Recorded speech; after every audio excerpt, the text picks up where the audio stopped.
Welcome to the Chiro Business Mojo podcast, where we deconstruct the methods, marketing, and mindset of successful business people and chiropractors from around the world. And now your host, Dr. Richard Day.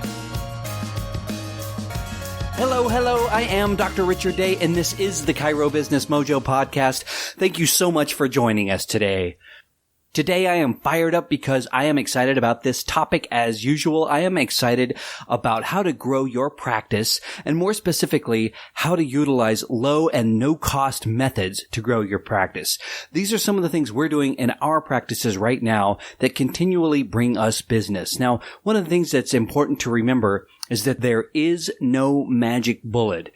There is no chiropractic marketing drive-through where we just go up to the menu and we say, hey, I'd like to get some more business. I'm going to get the number 3 and let me get a little bit of extra patient referrals with that. And can I also get a few, let me get some PI cases. Can I add that as well? Sounds good. I'm going to pull through to the second window and pay and go ahead and get that quick silver bullet to go out and just plug it in and make this practice happen.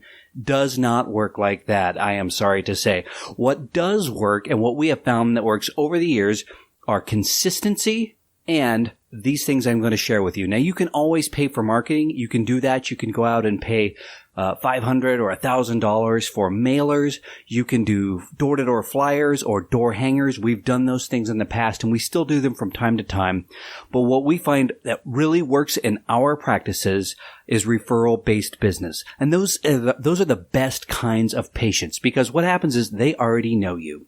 They don't know you personally maybe, but they know of you because a loved one, a trusted someone in their life has referred them directly in. Or maybe they did meet you personally at some event. So some of the things we are going to talk about today are the types of events where you can meet patients.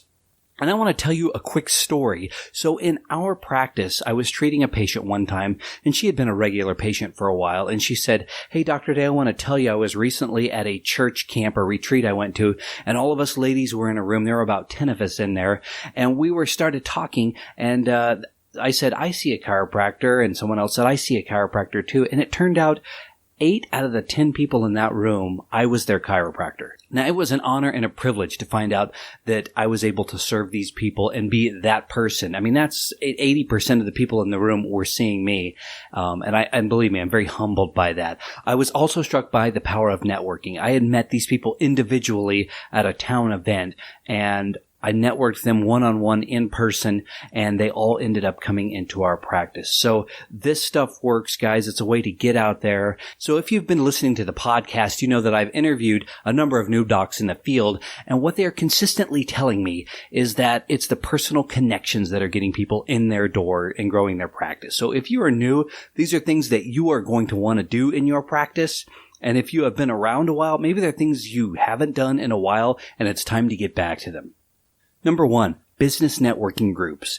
Right when I went into practice, I joined Business Networking International. If you haven't heard of it, it is a business networking group that's very organized. There are presidents and vice presidents and people like that, and they're all over in major metropolitan areas, and they only allow one person per profession or category. So I was the only chiropractor in my group, and the great part about that is that you're not competing with other chiropractors. The people within that group, and there may be realtors and bankers and plumbers, and there's usually a Mary Kay or maybe a few network marketing people in there. They're all in there, and they're going to refer their business to you. Additionally, you have the ability to give a 1-minute commercial in the meetings, and they're usually weekly meetings, for your business. So you stand up and you say, hello, I am Dr. Richard Day. I am with XYZ Chiropractic. This is what we specialize in. This is what chiropractic can do for you. Above and beyond that, group members are asked to give a 10-minute presentation, and they do this, they rotate through the members. So this is a wonderful time where you can, or a wonderful chance where you can give a PowerPoint presentation and talk a little more in depth about what chiropractic is. And you've got an audience there who is listening because they're listening for ways that they can help refer business to you. They can explain your business to people that they come in contact with. And you're going to return that favor because they're going to be giving their presentations as well so that you can learn how to best refer them clientele. Also, there are one-on-ones, or what they call them, sometimes one-to-ones. And what that is you're going to pick one person and you're going to maybe go to lunch or coffee with them. And it's a chance for you to both share ideas and educate each other on your particular business, in this case, chiropractic. If there is not a BNI group in your area, or if there is but the spot is already taken, go to meetup.com. Meetup, if you haven't discovered it already, has dog lovers that get together, entrepreneurial, like-minded folks that get together for coffee. And this is what we recently did in one of our practice locations. All the BNI groups were full. No more chiropractors, and they kept saying, well, we might be starting a new chapter in your area. We'll let you know in 6 months. Well, we don't have 6 months. I am ready to really push this thing through the roof right now. So we got on meetup.com and we formed our own group. And we aren't the only ones. There are other people doing this. Now, BNI is a little more rigid in that they don't require you to give referrals, but there's definitely a push there. We are a little more laid back. We also don't meet weekly. BNI, one of the drawbacks is it's very expensive. It's about $400 per year. In ours, we charge much less, about $35 per year, and you can bump that up depending on your expenses. But these are starting to crop up more and more. People are realizing they don't necessarily need a company like BNI taking a lot of money to be able to have a successful way to refer business to each other. So if you don't join a BNI, I suggest you get on or you can do this in addition as well. I suggest you get on meetup.com and start your own group. There are certain ways you want to run them. There are certain things you want to do. We've created forms for ours and processes. It really makes things structured, and people respect that. They all need to get back to their business and run it. So if you are running a meeting of this type on your own, without a BNI or one of the other groups behind you, make sure that you have a meeting that starts on time and ends on time, because people do need to get to work. And it's that sort of structure that will keep people coming back. And eventually, people will start sharing referrals. We already have in our business or in our group, and it's only been around about 5 weeks, but we are passing business. We are tracking that business, and it's growing with more and more members each week.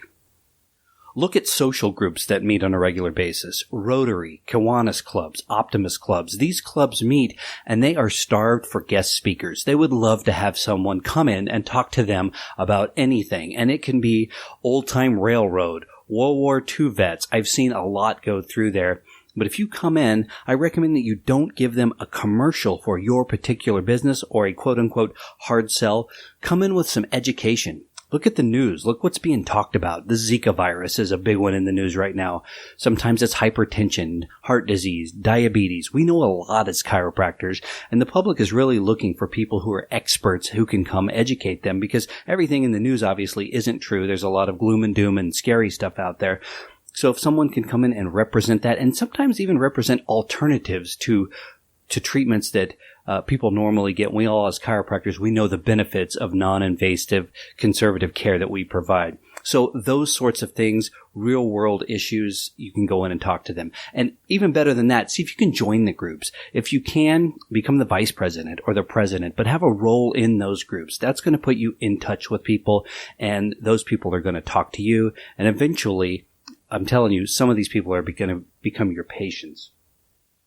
Toastmasters is another group. Now, this one, I really like Toastmasters. What that is, it's a group that specializes in training you on how to become a good public speaker.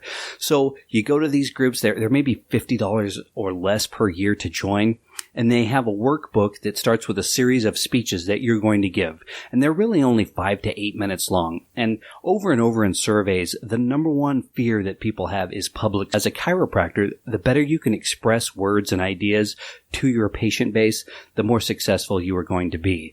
A lot of people think, well, it's the technique. I have magic hands, and that's what's setting me apart. Even people with the magic hands, they need to be able to speak to their patients. They need to be able to educate them and let them know what's going on with their bodies. There's a number of reasons why being a good public speaker can really enhance and benefit your career, and this is a great way to go do it. One of the first speeches, the very first one they have you do, is you talk about yourself. You give your life story. And it's really easy because we're so familiar with our own stories. It's easy to get up there and talk about them. It's a very comfortable environment, very positive feedback. One of the things they do is count ums and ahs. And I'm telling you, I had no idea how often I said and ah until someone sat there and counted them all and told me.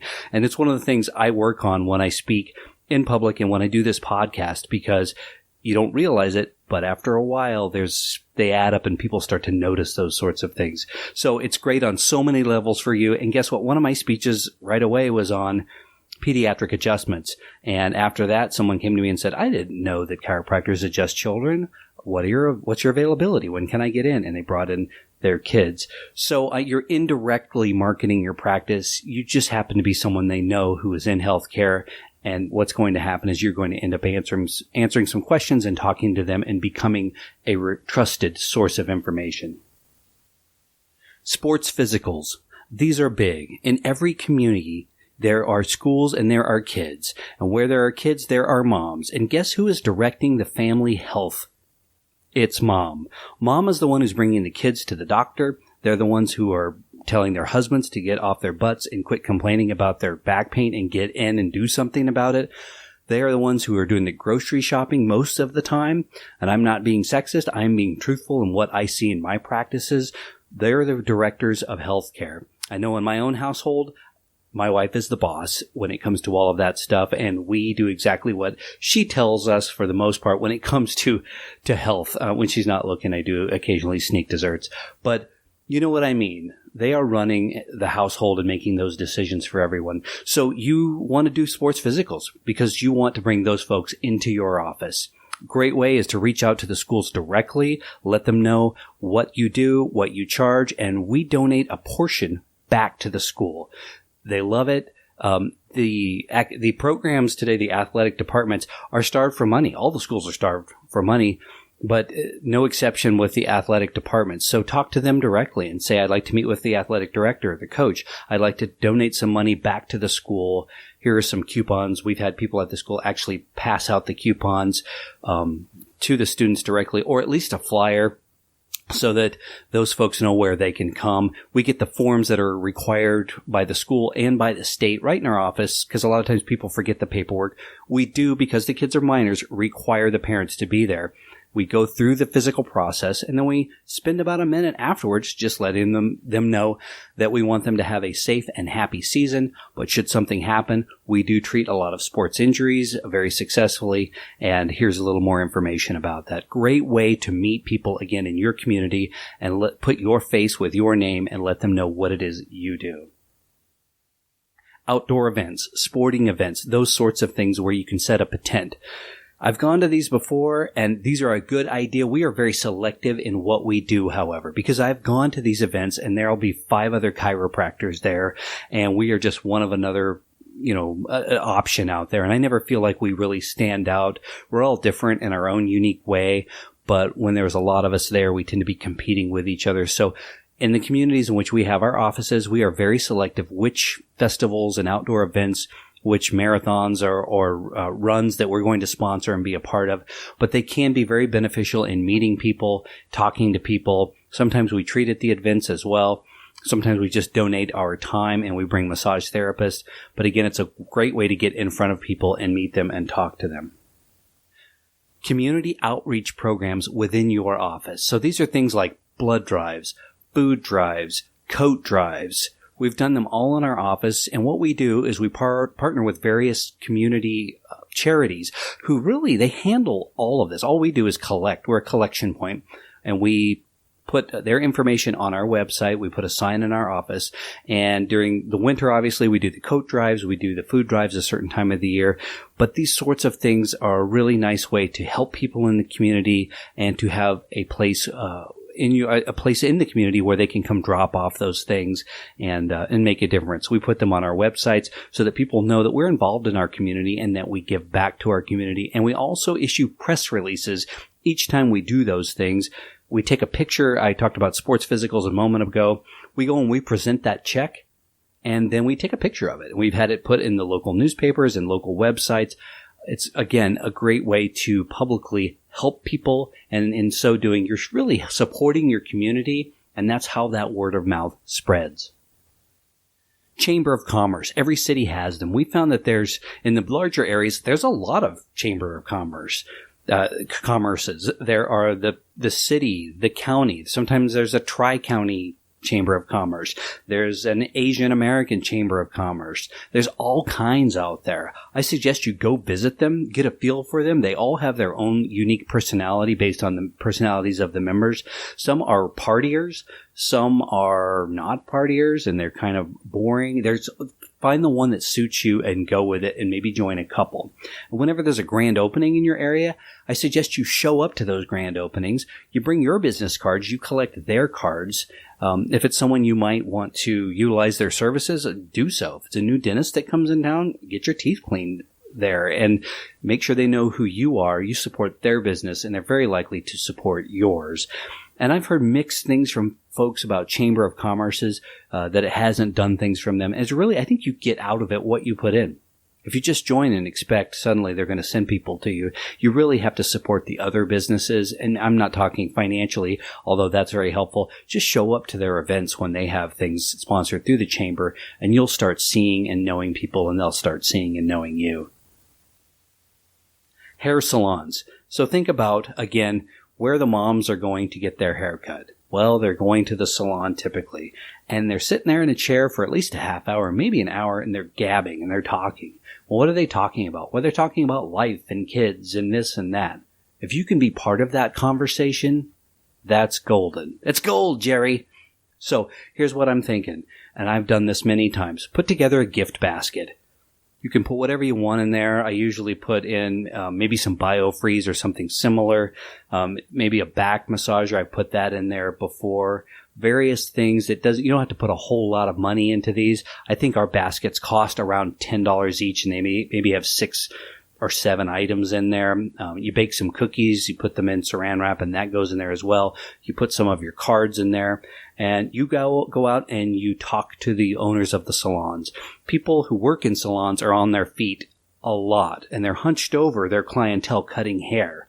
So they tend to have back, feet, neck issues, headaches, those sorts of things. And if you can talk to them about what you do and the benefits of that, and maybe look around at, you'll get a tour of the salon. Some of them are really beautiful and nice. It sounds silly to get a tour of a salon, but ask them about their business, take an interest in them, and then invite them to come check out what you do sometime. You'd be surprised how well this sort of thing works. And if it doesn't happen the first time, don't worry about it.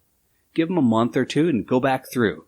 Reintroduce yourself, ask to get a few of their cards. And with all of these personal touches, I recommend when you get their card, you write them a handwritten thank you. This is something that is so rare these days. But if you can write them a handwritten thank you, thanking them for their time, looking forward to talking to them again, this makes a huge difference to a lot of people because it's something, quite frankly, they don't see a lot. Dental offices, same idea.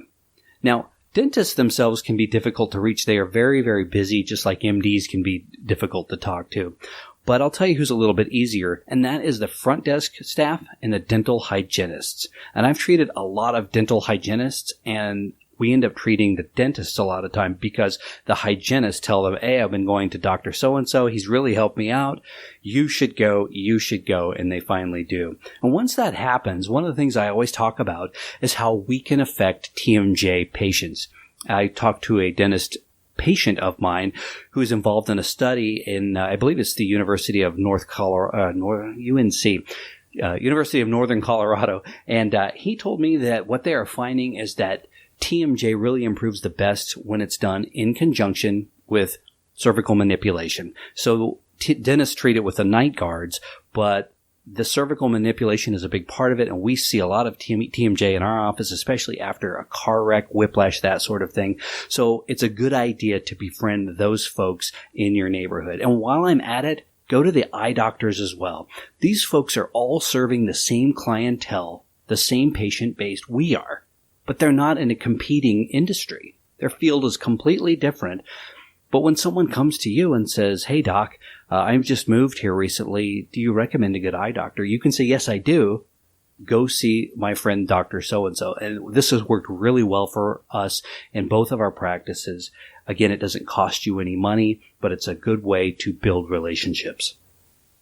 So there you have it. There are 10 low and or no cost marketing ideas. They're all designed to build and foster relationships. And I'm telling you, building and fostering relationships is where it's at. We can't leave out the social media. We are 21st We can't leave out the social media. We are 21st century chiropractors, and that is part of the world we live in today. But don't forget the human touch. And if you're made of money, you can throw as much money as you want to into your advertising and your marketing. But if you're more into low overhead and maybe you don't want to sink that much into your advertising and marketing, and you do want to care about and serve your patients and reach out to your community, you're going to save a whole lot of marketing dollars, but you're going to build a whole lot of wonderful, trusting, long-term referral relationships with your community.